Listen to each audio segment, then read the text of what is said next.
आज हम एक ऐसे टॉपिक के बारे में बात करने वाले जो कि हम सबकी लाइफ में कहीं ना कहीं चैलेंज बन जाता है। मैं बात कर रहा हूँ सेल्फ कॉन्फिडेंस की। देखो हमारी लाइफ में चाहे कुछ भी अचीव करना हो, हमें अपने सपनों को पूरा करना हो, पब्लिक स्पीकर बनना है, फिर लोगों से बातचीत ही क्यों ना करना हो। हम सोचते तो बहुत कुछ, हम मेहनत भी बहुत कुछ करते हैं, लेकिन जैसे मौका मिलता है हम अपॉर्चुनिटी को ग्रैब नहीं कर पाते, क्योंकि कहीं ना कहीं हमारे अंदर से सेल्फ कॉन्फिडेंस नहीं आ पाते। लेकिन आज के इस वीडियो में हम जानने वाले हैं कि सेल्फ कॉन्फिडेंस को कैसे हम बिल्ड कर सकते हैं। मैं आपसे एक क्वेश्चन पूछता हूँ, क्या सेल्फ कॉन्फिडेंस बचपन से मिला हुआ टैलेंट होता है, कोई स्किल जिसे हम डेवलप कर सकते हैं? तो इसका आंसर है कि जो सेल्फ कॉन्फिडेंस होता है कोई टैलेंट नहीं होता है, एक स्किल्स होती है जिसे हम डेवलप कर सकते हैं किसी भी सिचुएशन में रहकर। इसमें सिर्फ बेसिक सी टेक्निक का यूज करना होता है, अगर हम इनका यूज करेंगे डेफिनेटली अपने कॉन्फिडेंस को बिल्ड कर पाएंगे। और आज के इस वीडियो में जानने वाले साइकोलॉजी की सिर्फ 5 टेक्निक जो कि आपको हेल्प करेगी अपने कॉन्फिडेंस को बिल्ड करने के लिए। तो इस वीडियो को लास्ट तक जरूर देखिएगा। सो मैं आपका दोस्त अंकित खंडेलवाल, चलिए वीडियो को स्टार्ट करते हैं बिना सिंगल सेकंड वेस्ट। सबसे पहले टेक्निक की बात करें how to build self confidence में, वो होती है हमारी facing your daily fear.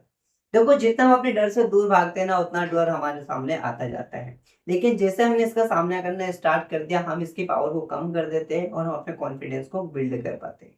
So example, अगर मान लो आपको पब्लिक स्पीकिंग से डर लगता है ना, तो आप स्टार्टिंग में लोगों के सामने बोलना मत चालू करो। सबसे पहले आपको अपनी फैमिली वालों के सामने बोलने की कोशिश करनी है, अपने ब्रदर सिस्टर के सामने किसी टॉपिक पे बातचीत करना है। फिर उसके बाद अपने दोस्तों के साथ बातचीत कर सकते हो, और जैसे जैसे आप कंफर्टेबल होते जाओ, आप अपने ग्रुप को बढ़ाते रहो, आप नए नए लोगों के साथ में पब्लिक स्पीकिंग करने की कोशिश करो। इससे होता है कि आपका कॉन्फिडेंस ऑटोमेटिकली डेवलप हो जाता है। और देखो साइंटिफिक रिसर्च भी कहती है कि जब हम अपने डर का सामना करते हैं ना, तो न्यूरोप्लास्टिसिटी की वजह से हमारा माइंड नए पैटर्न्स बनाता है, जिससे हमारा डर कम होता है और हम कॉन्फिडेंस को बिल्ड कर पाते हैं। इसलिए आपको अपने डर को सामने करने की कोशिश करनी है। सेकंड टेक्निक की बात करें जो कि हमारी होती है step out of your comfort. देखो comfort zone as a human being की बात करें तो अच्छा लगता है कंफर्ट जोन में सभी को रहना, लेकिन ये कहीं ना कहीं हमारी ग्रोथ को रोक देता है। तो आपको अपने कंफर्ट जोन को ब्रेक करना होगा, आपको बाहर निकलने की कोशिश करनी है।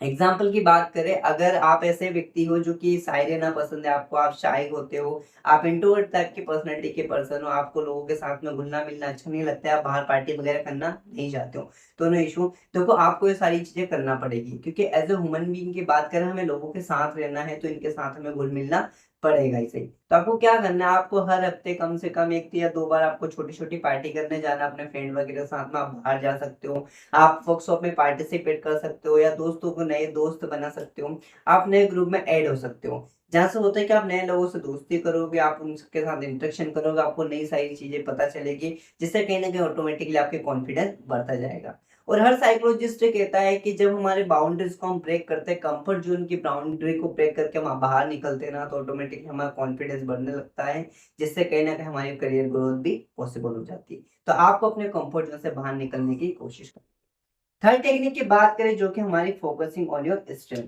यानी कि आपको अपनी स्ट्रेंथ को आइडेंटिफाई करना है। अक्सर हम ज्यादातर टाइम अपनी वीकनेस पर ही फोकस करते हैं, जिससे हम हमारी स्ट्रेंथ को नहीं पहचान पाते। और देखो अगर आप अपनी वीकनेस की जगह अपनी स्ट्रेंथ पे फोकस करोगे, तो डेफिनेटली आप अपनी लाइफ में आगे बढ़ पाओगे। एक बार की बात है, मैं कोई स्टोरी पढ़ रहा था, वहां पे एक रिया नाम की लड़की होती है। रिया को पब्लिक स्पीकर बनना था, लेकिन उसके अंदर कॉन्फिडेंस ही नहीं आ पाता था। और वो क्या करती थी, अपनी वीकनेस पर ही फोकस करती, जिससे कहीं ना कहीं वो नर्वस रहती, शाय रहती, हमेशा डरी हुई रहती, उसके अंदर कॉन्फिडेंस नहीं आ पाता। लेकिन कुछ टाइम के बाद उसके अंदर क्या थी, एक स्किल ऐसी थी जो कि उसने पहचानी, वो थी उसकी ऑर्गेनाइजिंग स्किल। वो चीजों को ऑर्गेनाइज अच्छे से कर सकती थी, तो उसने क्या किया, उसने कॉलेज में जितने भी इवेंट होते हैं ना, उसको ऑर्गेनाइज करना स्टार्ट कर दिया। इससे हुआ क्या, धीरे धीरे लोग उसको जानने लगे। वो ऑर्गेनाइजेशन स्किल्स के कारण अच्छे से परफॉर्म कर पाती थी और लोगों के साथ पहचान बनने लगी, जिससे कहीं ना कहीं उसका कॉन्फिडेंस इंप्रूव होने लगा, और एक टाइम के बाद वो पब्लिक स्पीकिंग भी करने लग गई। तो आपको क्या करना, आपको अपनी वीकनेस की जगह आपको स्ट्रेंथ को आइडेंटिफाई करना है, जिससे होता है कि आपको ऑटोमेटिकली कॉन्फिडेंस बढ़ जाता है। क्योंकि अगर हम हमारी स्ट्रेंथ पे फोकस करेंगे ना, जिससे हमारा सेल्फ एस्टीम हाई होता है, जिससे हमारा कॉन्फिडेंस भी बढ़ जाता है। और कई सारी स्ट्रेटेजी यही कहती है कि अगर जितना हम अपनी स्ट्रेंथ पे फोकस करेंगे, उतना कहीं ना कहीं हमारा पॉजिटिव माइंडसेट बनेगा और हम लाइफ में आगे बढ़ते जाएंगे। तो आपको क्या करना, अपने स्ट्रेंथ को आइडेंटिफाई करना है। फोर्थ टेक्निक की बात करें जो कि हमारी होती है स्किल मास्टरी, यानी कि आपको किसी न किसी एक चीज में अच्छा बनना पड़ेगा, आपके अंदर किसी एक चीज का टैलेंट होना चाहिए, आपके अंदर कोई स्किल्स होनी चाहिए जिसके बारे में आपको इन डेप्थ नॉलेज हो। इससे होता है कि आपके अंदर नॉलेज होता है, जिसके कारण आप अपने आप पे प्राउड भी फील करते हो। देखो इसका बेनिफिट क्या होता है।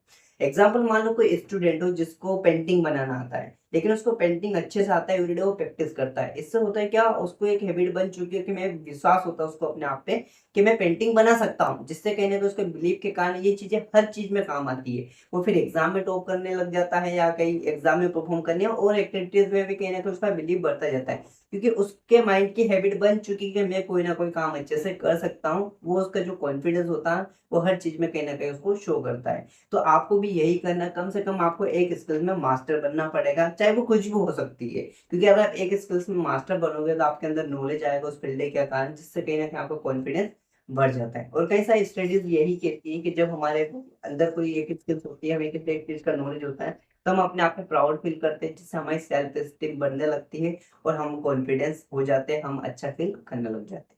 तो आपको अपने अंदर एक स्किल्स को मास्टर करना जरूरी है। फिफ्थ टॉपिक की फिफ्थ पॉइंट की बात करें, वो क्या होते हैं हमारे सेलिब्रिटी और सेल्फ। हमारी एक आदत सबसे बुरी होती है कि हम बड़े गोल पे हमेशा फोकस करते हैं और उसे सेलिब्रेट करने की कोशिश करते हैं कि जब मैं ये अचीव कर लूंगा तब मैं वहां पे जाऊंगा, मैं उसको सेलिब्रेट करूंगी।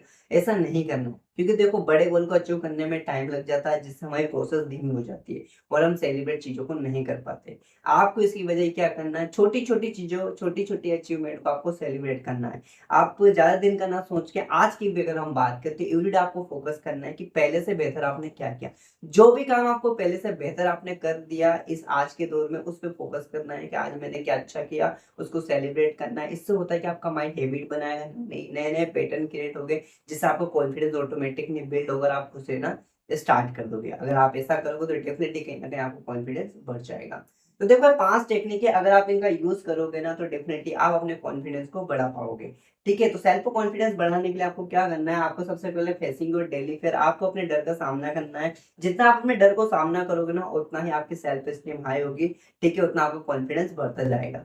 सेकंड, आपको step out of your comfort zone, आपको अपने कंफर्ट जोन से बाहर निकलना है, क्योंकि जब तक आप अपनी बाउंड्री को ब्रेक नहीं करोगे तब तक आप लाइफ में ज्यादा अचीव नहीं कर पाओगे। हाँ, माना है कि थोड़ा डिस्कम्फर्ट फील करवाता है, लेकिन ये जरूरी होता है हमें अपने लाइफ में आगे बढ़ाने के लिए। थर्ड होता है यहाँ पे फोकसिंग ऑन योर स्ट्रेंथ, अपनी पावर पे, आपको जो भी आपको वीकनेस को छोड़ के अपनी पावर पे फोकस करना है, जिससे कहीं ना कहीं आपको खुशी मिलेगी और आप अपने आप पे प्राउड कर पाओगे, जिससे ऑटोमेटिकली आपका कॉन्फिडेंस बढ़ने लगता है। फोर्थ चीज की बात करें जो कि स्किल मास्टरी, आपके अंदर किसी एक चीज में स्किल होनी चाहिए। आपको आपको एक चीज का मास्टर बनना पड़ेगा, जो भी कुछ भी हो सकता है। आप डांसिंग सीख सकते हो, आप म्यूजिक सीख सकते हो, आपको कुछ अच्छी चीज आती हो, आप स्टडी में कुछ करना चाहे, आपको टीचिंग आती हो, जो भी काम आपको आता है उस पर आपको कॉन्फिडेंट रहना पड़ेगा। क्योंकि अगर आप एक चीज के अंदर अच्छे होना तो ऑटोमेटिकली आपका कॉन्फिडेंस बढ़ जाता है, आपको नॉलेज होता है, ऑटोमेटिकली आप अपने आप में प्राउड फील करोगे। और फिर तो सबसे लास्ट है अपने आप को सेलिब्रेट करना, आपके छोटे छोटे अचीवमेंट को सेलिब्रेट करना है। इससे होता है कि आप मोटिवेट रहोगे, आप ऑटोमेटिकली अपने कॉन्फिडेंस को बिल्ड कर पाओगे। सो आई होप कि ये 5 टेक्निक आपको आपको अच्छी लगी होगी। अगर आपको वीडियो अच्छा लगा ना तो प्लीज वीडियो को लाइक और हमारे चैनल को सब्सक्राइब जरूर कीजिएगा और बेल आइकन को भी जरूर कीजिए, ताकि हमारे एक भी इंपॉर्टेंट वीडियो की नोटिफिकेशन आपसे मिस ना हो। देखो ये टेक्निक बहुत ही सिंपल है, अगर आप इनका यूज करोगे तो कहीं ना कहीं आपको पॉजिटिव रिजल्ट जरूर मिलेगा। So thank you so much watching this video till the time, you always